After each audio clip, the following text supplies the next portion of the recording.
तो अभी तक अपन ने FIB-4 स्कोर के बारे में देखा और अपन ट्रीटमेंट जो लाइफस्टाइल मॉडिफिकेशन बता दिए हैं। अब इसके ट्रीटमेंट में देखिए 3 ड्रग आती है, विटामिन ई, सेरोग्लिटाजोल और रिस्मेटिरोन।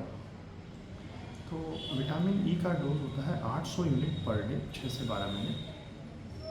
FDA अप्रूव नहीं है, लेकिन ये ड्रग OTPT कम करती है। फाइब्रोसिस पर कोई इफेक्ट नहीं करता, लेकिन OTPT कम करती है और लीवर ट्रांसप्लांटेशन के भी रिस्क कम हो जाते हैं और लीवर का डिकम्पनसेट होने के भी चांसेस कम हो जाते हैं। तो विटामिन ई का एक रोल है, जैसे 12 महीने दिया जाता है 800 यूनिट पर डे। इसके बाद आता है सेरोग्लिटाजोल। सेरोग्लिटाजोल का डोज होता है 4 mg पर डे दिया जाता है। ये F2 F3 स्टेज में दिया जाता है, जिसमें OTPT डबल या डबल से भी ज़्यादा हो उस कंडीशन में दिया जाता है सेरोग्लिटाजोल। ये PPAR alpha and gamma receptor agonist होता है। ये ट्राइग्लिसराइड कम करता है, लीवर में फैट कम करता है, तो फैटी लीवर को कम करता है। तीसरा होता है रिस्मेटिरोन।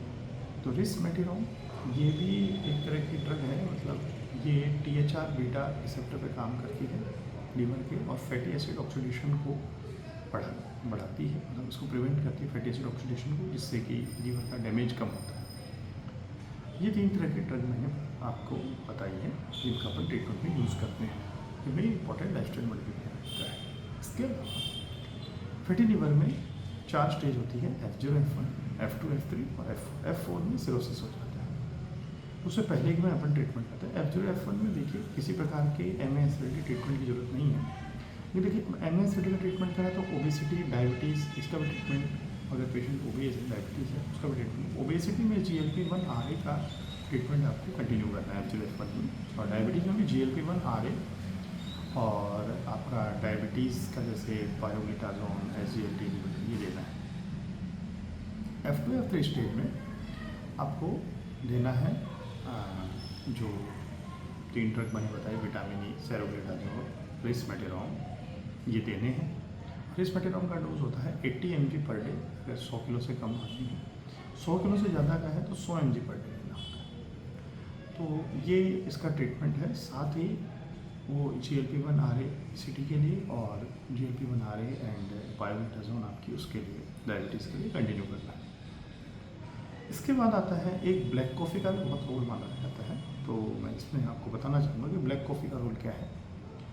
तो ब्लैक कॉफ़ी, एक तो कॉफ़ी होती है, एक टी होती है। कॉफ़ी टी में यही फ़र्क होता है कि कॉफ़ी में कैफीन की मात्रा ज़्यादा होती है, टी में टैनिन की मात्रा ज़्यादा होती है।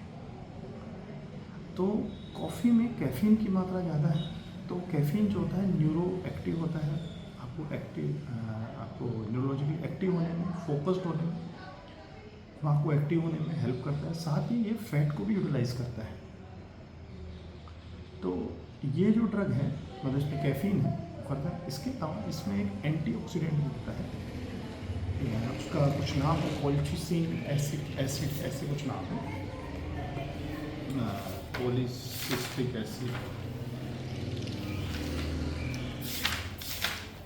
इसका नाम है क्लोरोजेनिक एसिड होता है, जो एंटीऑक्सीडेंट होता है। वो फैटी एसिड ऑक्सीडेशन को प्रिवेंट करता है, लीवर के डैमेज को प्रिवेंट करता है। इसलिए ब्लैक कॉफ़ी आपको 3-4 ब्लैक कॉफ़ी पी जा सकते हैं, लेकिन एक चीज़ ध्यान रखिए, यहाँ ब्लैक कॉफ़ी की बात की गई है।